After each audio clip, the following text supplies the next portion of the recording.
Amigos del Perú y del mundo, encantado de estar con ustedes. Esta noche no va a estar Rafael Rey. Supongo que es por el COVID, ¿no? Ya que él vive un romance permanente con este virus. Pero aquí está con nosotros Luis Pacheco Mandujano, que es un abogado penalista y un destacado jurista que esta noche nos honra con su presencia. Y con él vamos a pasar revista a los temas más importantes de la semana, que son bastantes. Muchas gracias, Pepe, el honor que me haces. No, al contrario. No, pero tú te veías sonreír cuando hablaba Augusto Sonday de este cambio del abogado Carlos Rivera, ¿no? De defensor de derechos humanos, sí, a defensor de intereses abyectos. Ah, sí. ¿Pero es cambio? ¿Realmente es cambio o es lo de siempre? De sindicalista, de obreros, a defensor de bancos, ¿no? Me parece. Bueno, tiene derecho, ¿no? A querer vivir como Gorriti. ¿Qué tal raza? Porque solamente Gorriti va a vivir como príncipe, ¿no? Claro. También el señor Rivera tiene ese derecho, así que adelante nomás. Así es, pero sin perder el discurso proletario, ¿no? Sí, claro, ¿no? Sí, de otra manera, ¿cómo viven, no? Claro. ¿Ah? Bueno, a ver. Vamos a comenzar con un chiste, pues, ¿no? Ordenan. Esto es un chiste, ¿eh? Ordenan prisión preventiva de 36 meses para Barata. Según la decisión judicial, se ordena al investigado ponerse a disposición de la justicia en 10 días, en un tiempo no mayor de 10 días. Según Aldo Mariatti, hasta en Madrid se escucharon las atronadoras carcajadas del señor Barata, ¿no? ¿O se equivoca Aldo, Lucho? En absoluto. A estas alturas del partido ya esto es realmente un chiste negro, de humor negro además. Un chiste de humor negro, pues, ¿no? Bueno, y aquí... Cuando han generado todas las condiciones para la impunidad de Barata y de todos los miembros de Odebrecht, ahora resulta que quieren detenerlo. Después de 8 años, ¿no? Después de 8 años, cuando está en Brasil, no hay extradición con Brasil. Ya lo han exonerado, además de la sanción de cualquier tipo de responsabilidad penal. O sea, un chiste de humor negro. Sí. Bueno, estas son las primeras planas del día. Esta es la del Comercio. Dice el 87% de peruanos afirma que se siente inseguro en las calles. El 87% no confía en la labor del Poder Judicial y el 86% no confía en la labor de los fiscales. Y luego dice en su tercer párrafo, especialistas concluyeron que vivimos una situación insostenible, ¿no? Y cuando se les pregunta o cuando se les presenta algunas soluciones, ¿qué hacen estos diarios? El Comercio, La República y todos los satélites que ellos tienen. Ellos saben perfectamente que para luchar efectivamente contra el crimen hay que reorganizar el sistema jurídico, hay que ir al fuero militar y hay que salirse del sistema interamericano de derechos humanos para regresar después. Y refundar también el sistema penitenciario, ¿no? El sistema penitenciario, que también es un caos total. Así que esta primera plana es realmente contradictoria y bastante hipócrita. En realidad, esta es otra primera plana, memoria secreta de Fujimori, pero acá se han equivocado, ¿no? Está bien, es importante, siempre es importante las memorias históricas de un personaje histórico, ¿no? Pero la noticia está abajito, que es lo que dice el exministro del Interior, Gastón Rodríguez. Poder Judicial y Fiscalía son responsables de la criminalidad en el país. Este era el titular, no lo que está arriba. Luego, este es el de Perú 21, ¿no? Dice, si hablo me matan, dice Chibolín. Si no hablas, te van a matar. Y si hablas más bien, podrías estar protegido, ¿no? Así es, efectivamente. Pero efectivamente... Porque tal como él dijo, ¿no? Si yo empiezo a hablar, medio país se cae. Sí. Y debe tener razón, ¿eh? Porque claro que sí. Su red de corrupción llega hasta niveles que todavía no conocemos. Sí, es cierto. Y aquí esta es la primera plana del diario Expreso, ¿no? Tiene un titular bastante técnico que sin duda va a ser resuelto, que es el del aeropuerto, ¿no?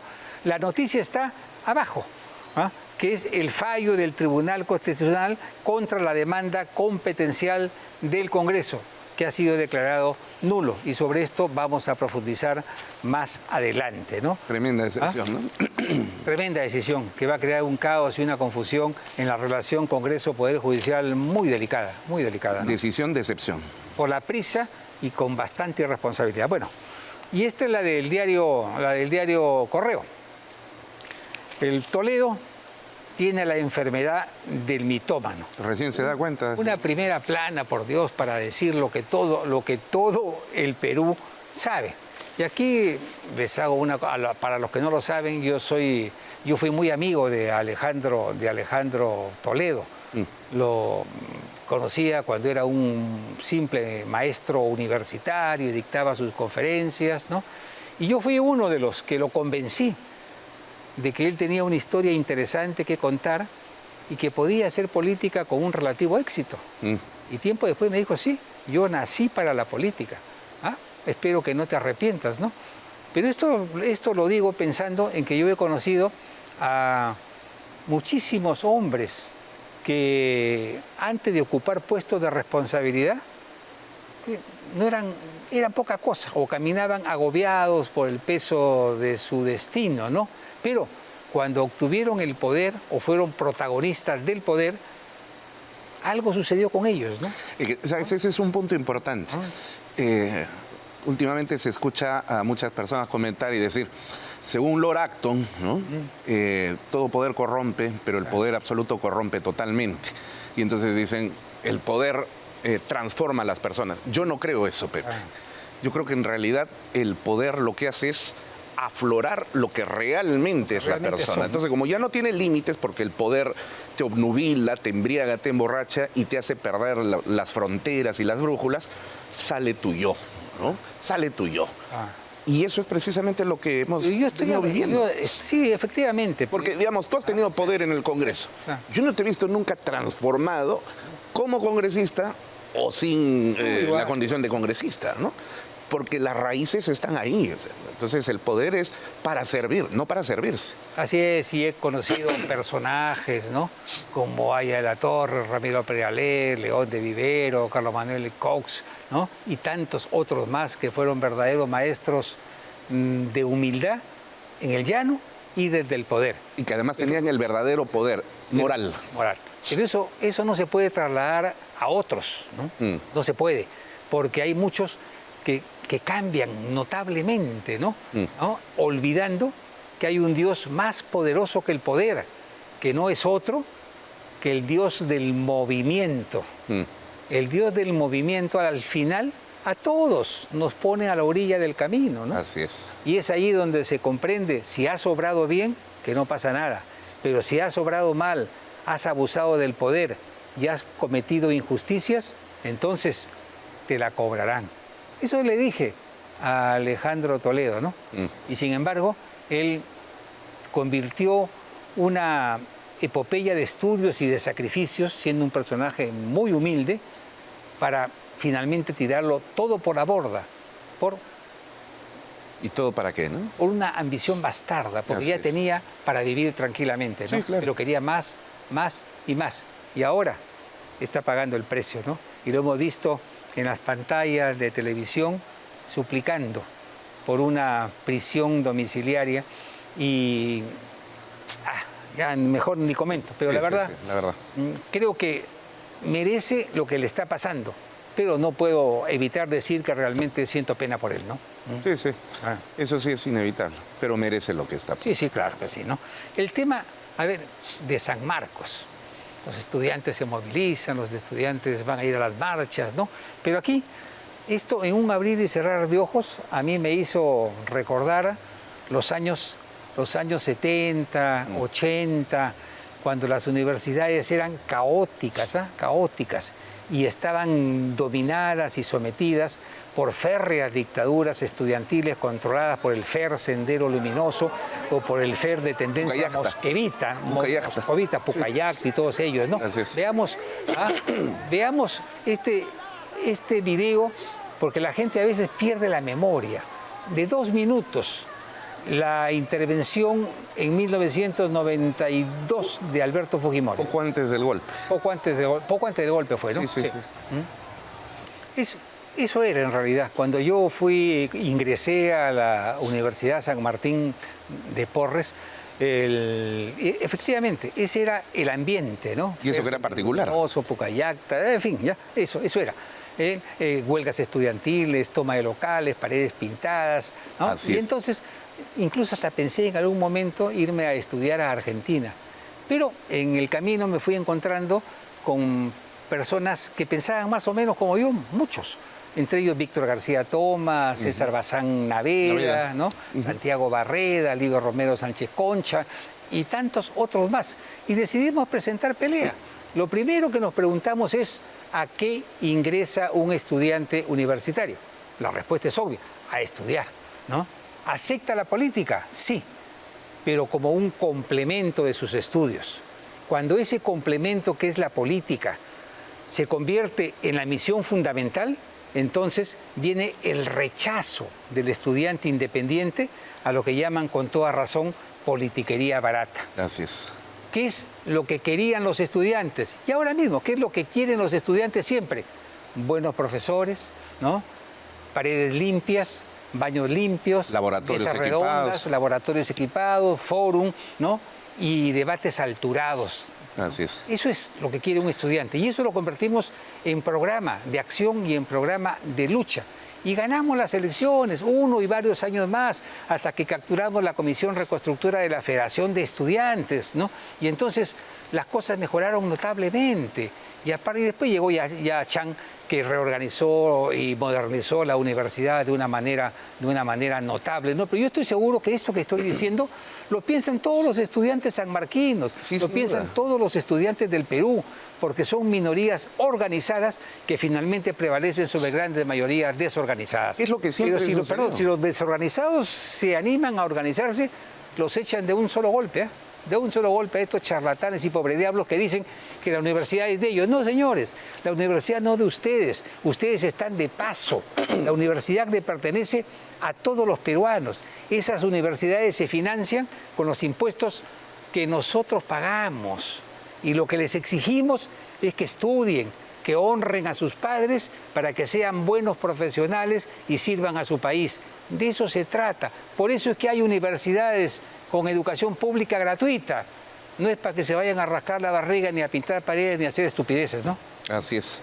Ni tampoco estar pidiendo menús especiales ahí, veganos. Porque resulta que 2 estudiantes, Gabriela Santos Tacuri y Luis Nitai Siam Florian, han presentado una demanda de amparo al Poder Judicial solicitando que el comedor estudiantil, y ojo que el comedor estudiantil es para aquellos estudiantes que no tienen recursos económicos, o sea, no es pues un restaurante gourmet donde vas y tú pides de acuerdo a la carta y a tus gustos, ¿no? Sino es para los alumnos que no tienen. ¿Y qué cosa es lo que están pidiendo? Están pidiendo que se dé comida vegana y que se haga una lista de los estudiantes que son veganos porque los señoritos tienen que comer comida vegana. Pero ¿sabes quién ha presentado la demanda que estos estudiantes universitarios han presentado? Carlos Rivera, del IDL, con papel membretado del IDL. Esa es la defensa de derechos humanos que hace IDL.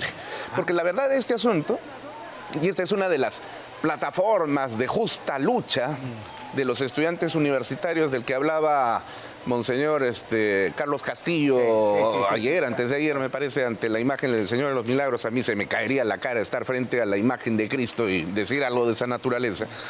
Las justas reivindicaciones universitarias, esta es una de ellas, porque la verdad del asunto es que tratan de tumbarse a la rectora para que ella pueda salir de la comisión política, institucional que se encuentra en este momento en el proceso de elección de los miembros de la Junta Nacional de Justicia. Ese es el fondo del asunto, el resto es pretexto, ¿no? Y de paso, encender, vamos a utilizar un término maoísta, encender la chispa en la pradera para que todo se incendie y empezar a sumar con el paro político que se viene el miércoles y empezar a generar todo este tumulto y caos para hacer un Merinazo 2 y tratar de poner a un Sagasti. Sí, antes de ir al tema del paro, esta es una noticia de hoy día. O sea, la dirigencia nacional del SUTE ha tenido una reunión con el ministro de Educación y ahí les han ofrecido bonos, aumento de sueldos y además de eso que el presupuesto de la Nacional de la República, que está por aprobarse, va a ser de 5.1, lo cual significa más o menos 49.000 millones de soles a disposición del magisterio, ¿no? Yo simplemente digo que si la gestión de los maestros fuese por resultados, como es en el mundo privado, por ejemplo, yo creo que les reduciría el sueldo. Porque, insisto, los maestros tienen una deuda histórica con la sociedad peruana. Han educado desde 1970, en que Velasco les entregó el control del SUTE, ayudándolos y apoyándolos en todo, ¿no? La educación ha ido en picada y hoy día estamos en los últimos lugares del mundo en lo que se refiere a comprensión lectora y razonamiento matemático. Esta es la deuda histórica que el SUTE tiene con nosotros. Ahora, con esta huelga que habían anunciado, iban a perder un año más los estudiantes. Y con la pandemia se perdió virtualmente 2 años, que son irrecuperables. Así que estamos hablando casi de una generación perdida, ¿no? Sí. Y aún así, ¿no? Ahora, de acuerdo a lo que tú estás contando, o sea, se elevan bonos, sueldos, presupuestos. Entonces, este es un sindicato economicista.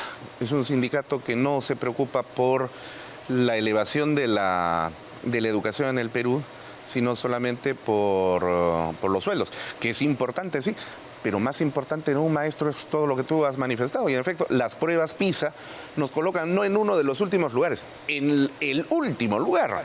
2013 en el puesto 69 de 69. 2015, puesto 71 de 70, perdón, de 72. No puede ser posible. Ese es el nivel que tenemos. Ahora, esto a los dirigentes de Patria Roja, del SUTE, creo que les importa un pimiento, ¿no? Les importa un pimiento, ¿no? Porque ellos lo que quieren finalmente es fabricar gente discapacitada intelectualmente para que su prédica marxista pueda más o menos pegar, ¿no? Y lo que no quieren son gente exitosa, porque la gente exitosa deja de ser marxista, por supuesto, ¿no? Por supuesto, claro que sí. Pero esto es todo un problema real.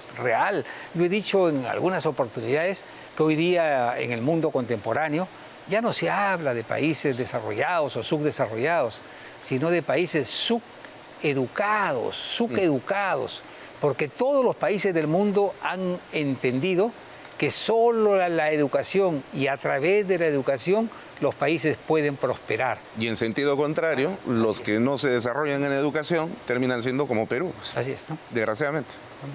Así que en lugar de darles todo lo que piden, deberíamos tener un ministerio público más fiscalizador. Cuando se fueron a la huelga en la época, me acuerdo, de Alberto Fujimori, como 4 meses, ¿no? Finalmente perdieron. Y no se les pagó las horas que no habían trabajado. Eso fue lo que más les dolió. Lo mismo hizo Chang en el 2008, cuando fue ministro de Educación. Sí. Tampoco les pagaron las horas no trabajadas y les quitaron todos los privilegios de las licencias sindicales. Ministros así son raros, son extraños, ¿no? Tenemos un ministro generoso, con plata que no es de él, complaciente. Arengador, ¿no? Y con un temor reverencial a lo que el SUTE le pueda decir o le pueda hacer, ¿no? Sí, puede durar de repente en el puesto, ¿no? Pero está haciendo una pésima labor, ¿no? Sí, sin duda. La huelga, a ver, dice, los transportistas, dirigidos por políticos, anuncian una seguidilla de paros nacionales. El primero, para este miércoles 23, ¿no? Sin embargo, hay que decir que la inmensa mayoría de transportistas no tienen ningún color político, son gente que vive el día a día. Pero cuando los trabajadores, los sindicalistas, los transportistas se organizan para defender sus derechos o para exigir que se les dé protección, entonces, ¿quiénes asumen los cargos directivos? Los políticos, pues, los políticos, ¿no? Expreso, el diario Expreso ha hecho una investigación y estos son algunos de los promotores del paro. Julio Campos Cárdenas, que es el primero que está por ahí en esa foto del diario Expreso, miembro del partido de Antauro Humala, ¿no? Richard Barnechea Villanueva, aspirante al Congreso como militante del Perú, del partido Fe en el Perú. Una situación similar se da con Giovanni Díaz Villegas, vicepresidente de la Unión de Gremios Nacionales de Transporte y vinculado al partido Perú Moderno. Otro, Miguel Ángel Palomino, dirigente del sector y potencial candidato al Congreso. Asimismo, el lagarto en acción, dice, ¿no? Edgar Luis Víctor Galarza, ex militante del Partido Nacionalista y ahora en las filas del señor Martín Vizcarra. Así se entiende cómo pasaron de las consignas sindicales de defensa del trabajo y luchar contra la extorsión al cuento de siempre, ¿no? Dina la asesina, cierran el Congreso, Asamblea Constituyente, que se vayan todos, nuevas elecciones, libertad para Pedro Castillo, ¿no? En fin, ¿no? Entonces, ya no estamos ante un paro gremial. No, este es un paro político, definitivamente. Un paro político. Así es. Es un paro político. Y auspiciado por los oclócratas, los demoledores de la democracia que ya conocemos. Ahí está el lagarto, detrás, fundamentalmente. Sí. Bueno, el gobierno sabrá qué hacer, pero me imagino que les habrán comunicado a los organizadores de este paro que las consecuencias que haya en vidas o en heridos o en daños materiales tienen que ser pagadas por los organizadores, ¿no? Esa es una responsabilidad muy seria, ¿no? Así que deberían tomar distancia de los infiltrados políticos que quieren manipularlos. Y si no lo hacen es porque son cómplices, ¿no? Pepe, aquí hay que recordar esa vergonzosa entrevista que le dio Sigrid Bazán a un medio de comunicación internacional cuando decía que las protestas callejeras, las tomas de calle no bastaban. Se necesitaban muertos, ¿no? Para poder justificar una acción de transformación. Cosa que lograron precisamente en diciembre del 2022, enero del 23, cuando Castillo dio el golpe de Estado, que gracias a Dios fue fallido, y tienes varios muertos. ¿Y a quién se lo endilgan? A Dina asesina, a los militares, a los policías. Y no vaya a ser que en este paro político se esté buscando nuevamente repetir esa misma situación. O sea, buscar otro Inti, buscar otro Brian, que sean los que finalmente terminen recibiendo la bala asesina, no de la policía, no del ejército, sino de estos mismos miserables para tener la justificación política necesaria de traerse abajo el gobierno. Así que están advertidos los transportistas. Nosotros comprendemos, por supuesto, su reclamo y lo hacemos nuestro, porque este es un problema de todo el país, pero no se dejen manipular pues, por esa pseudodirigencia que tiene intereses políticos, porque a ellos no les interesa en realidad los intereses de los transportistas. Y además de eso, ya se han hecho los cambios pertinentes en la legislación penal. Jorge Chávez Cotrina, fiscal coordinador contra el crimen organizado, dice algo que es muy cierto: que no se le venda a la población la idea de que porque se cambió la norma del crimen organizado, mañana no vamos a tener delitos. Yo digo, así es. Los robos, extorsiones, secuestros y otros crímenes, claro que van a continuar. Pero ahora, con la nueva normatividad penal, se tienen mejores herramientas para una estrategia menos desesperada como más prolija. Muchos dicen, inducidos por la prensa caviar, que el ministro del Interior debería irse. Yo pienso, que sería un error. Fernando Rospigliosi cree que sería catastrófico. Yo digo que sería un error porque de todos los que han pasado por este portafolio en los últimos 20 años, es el menos malo. Pero, esto me lo dijo un reputado constitucionalista, pero es un mediocre. Le respondí que no tengo esa impresión. Y aún aceptando esa premisa, en todo caso, es el menos mediocre de los mediocres. Si no veo a nadie en vidriera con las mismas o con mejores características. Por supuesto, la mafia caviar, que es la que está impulsando esta campaña brutal y desesperada contra el ministro del Interior, le ha puesto la puntería completamente. Por eso, pero eso poco le debe importar al ministro. Esto mientras el Poder Ejecutivo y el Legislativo no le pongan la cruz. Pero por ahora sigue firme en su puesto para dolor de los caviares, que quieren sacarlo a como dé lugar, porque lo primero que hizo cuando llegó al ministerio fue descaviarizar el ministerio y votar a los elementos que habían vendido su uniforme a los intereses políticos de los caviares, ¿no? Así es, como decía Maquiavelo, y por eso es la reacción. Más fácil olvida el hombre la muerte de su padre que la pérdida de su patrimonio. Así que pérdida económica y pérdida de control político, ¿no?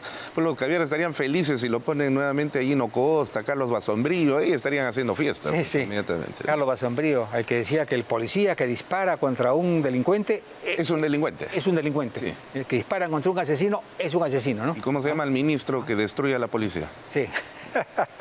Buena pregunta, buena pregunta. A ver, vamos al tema. Se ha elegido una nueva fiscal de la Nación, la señora Delia Espinosa. Yo he escuchado a varios abogados, ¿no?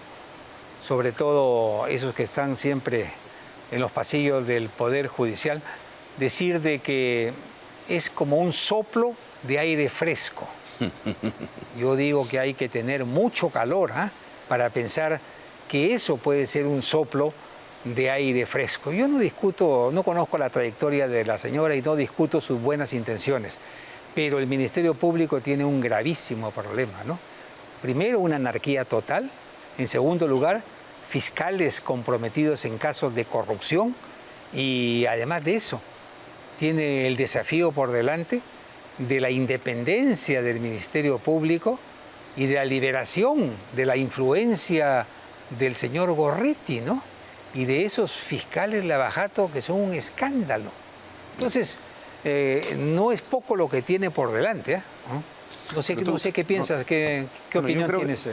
Yo creo, como decía Tancredi del Gato Pardo, hay que cambiar las cosas para que sigan funcionando exactamente igual que siempre. Y con Delia Espinosa no hay nada que esperar respecto a cambios. Ella es la candidata, o fue la candidata, porque ahora ya ganó, entre comillas ganó, la candidata de Zoraida Espinosa.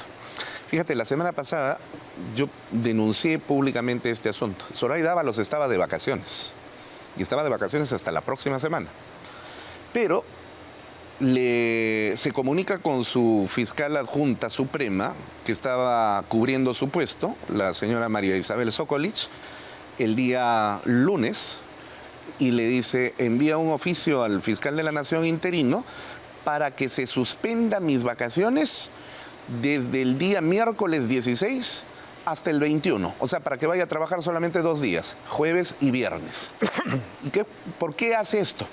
Porque el día lunes, antes que se entere todo el mundo, ella ya sabía que la Junta Nacional de Justicia había emitido la resolución de destitución definitiva de Patricia Benavides, con lo cual ella ya dejaba de ser definitivamente fiscal de la Nación en suspensión y por lo tanto ya podían convocar a Junta de Fiscales Supremos para que se elija a su sucesión. Entonces, por eso que regresa Zoraida Ábalos para participar en ese proceso de elección. Pero hay 2 graves problemas. Primero, cuando en la tarde de lunes se notifica la resolución de la Junta Nacional de Justicia, el abogado de Patricia Benavides, Jorge del Castillo, presenta una impugnación, una reconsideración, con lo cual entonces el caso no está culminado, porque todavía tiene una posibilidad de ser reconsiderado. Ya sabemos cuál va a ser el resultado, pero lo cierto es que todavía no se acabó el proceso. Por lo tanto, no se puede decir que ya está expectorada Patricia Benavides. En consecuencia, esa elección no se podía dar. Pero no solamente eso, sino que además, ¿quiénes son los que han participado en este proceso electoral? Han participado Juan Carlos Villena Campana, Zoraida Ábalos, que suspendió sus vacaciones exprofesamente para este asunto, Pablo Sánchez Velarde, que está suspendido por la Junta Nacional de Justicia y por lo tanto no podía participar en este proceso, y la propia Delia Espinosa. En consecuencia, tienes un acto viciado más, la participación de Pablo Sánchez, que no podía estar en ese proceso electoral. Y fíjate que quitando ese voto solamente tendrías 3 fiscales supremos de 7. No hacen quórum. En consecuencia, aquí se ha hecho una elección al caballazo y a eso le tienes que sumar todo un rosario de cuestiones bastante oscuras de la señora que ya se han ido conociendo esta semana, pero que realmente empaña su presencia. Entonces, como te digo, aquí yo te aseguro, no hay nada nuevo que esperar y a lo mejor lo único a lo que vamos a terminar con su gestión o llegando con su gestión es a la continuación de la caída libre que tiene el Ministerio Público. Bueno, por los argumentos que te he escuchado, esos argumentos explican la posición del congresista Muñante, ¿no? Que considera la elección de la señora Espinosa como ilegal. Es que es ilegal. Lo vamos a atender a él para poder conversar sobre este tema, ¿no? Pero quien hace un buen resumen es el Iván Slokovich, que es el director del diario Correo.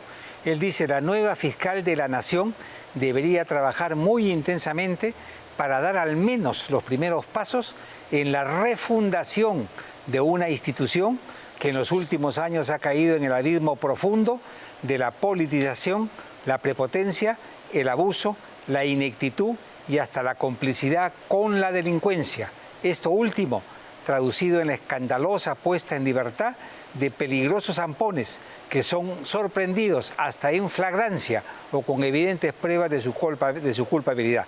Si todo va a seguir igual, mejor dice, apaguen la luz y váyanse a sus casas, ¿no? Y esto nos lleva al tema de Iván Siucho, sí. Que otro escándalo. El señor se ha ido del país a Bélgica, donde no hay tratado de extradición. No hay tratado de extradición.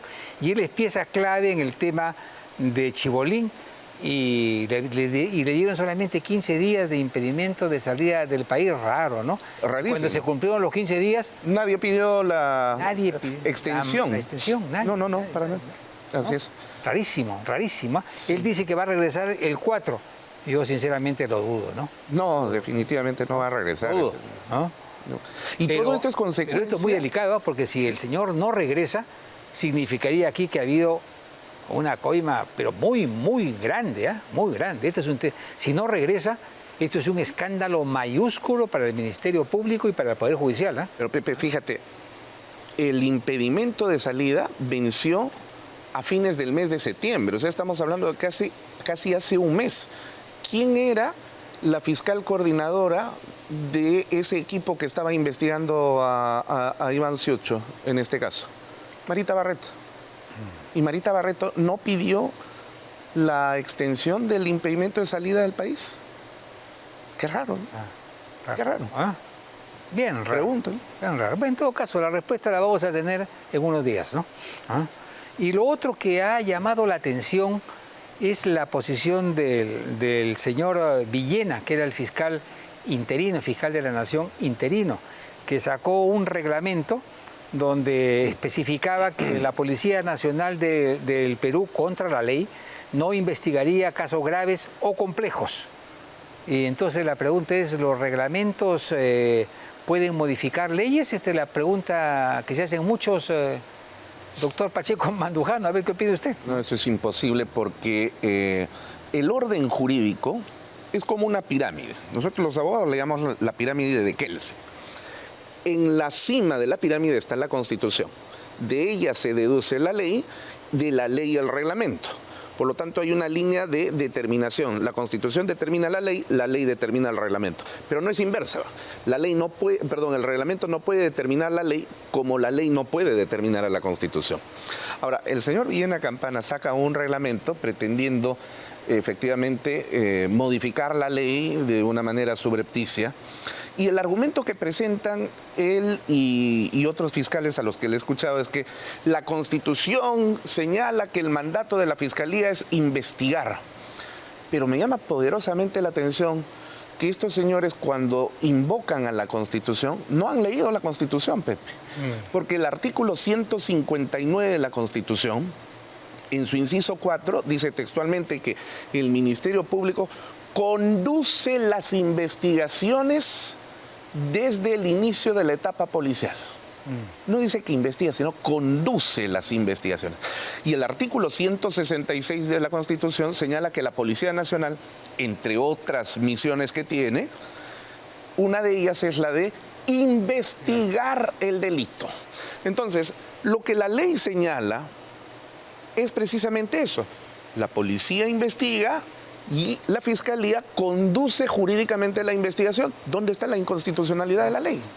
Entonces, invocan la Constitución, pero lo hacen mal porque definitivamente o no la han leído o mienten abiertamente para engañar a la gente.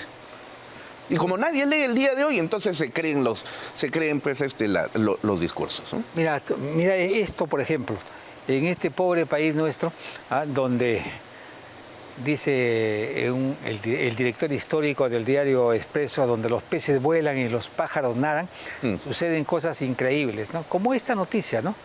Por beneficiar a Odebrecht en el proyecto Olmos, solo en el proyecto Olmos, los procuradores del caso Lavajato solicitan a PPK, Humala y a Toledo pagar en forma solidaria una reparación civil de 180 millones de dólares. Por supuesto, no van a pagar, ni asaltando todos los cajeros automáticos del país podrían reunir esa suma. Y como no hay prisión por deuda, no pasa nada, ¿no? Pero la otra cifra, la procuradora Silvana Carrión pretende, por ejemplo, que Toledo pague 463 millones de dólares. Pero ella aceptó lo que me recordabas antes, ¿no? Que Odebrecht pague una reparación civil de 525 millones de soles en cómodas cuotas mensuales en 15 años. En 15 años. Cuando le pide a Toledo 400 y tantos millones, son más de 1.600 millones de soles. Son cifras que se presentan de manera demagógica para luego presentarse ante los medios de comunicación y decir, nosotros estamos pidiendo esto. ¿Cómo lo han calculado? Bueno, porque la demagogia los llama a presentar esas cifras. Engañan, puro engaño. Sí, y lo que dice Aldo Mariátegui sobre este tema es: Carrión, Vela, Pérez se arrodillaron así ante Odebrecht y Gorriti, con la complicidad de la mayoría de nuestra prensa. Vergüenza eterna para todos ellos, porque nada de lo que ha sucedido hubiese podido hacerse sin la complicidad permanente, sinuosa y creo que corrupta de la prensa nacional, ¿no? Así es, totalmente de acuerdo. Y hablan de prensa independiente. Sí, hablan de prensa. Es una prensa dependiente. El tema del fuero militar lo dejamos para conversarlo con el congresista Muñante, ¿no? La decisión del Tribunal Constitucional, sí podemos, todavía tenemos uno. Ya no hay tiempo, ¿no? Ya no hay tiempo. La decisión del Tribunal Constitucional, que es vergonzosa. Es gravísima, que gravísima. Sí. Lo dejamos también para el debate también con el congresista Muñante, que va a estar inmediatamente con nosotros. Hacemos una brevísima pausa y regresamos.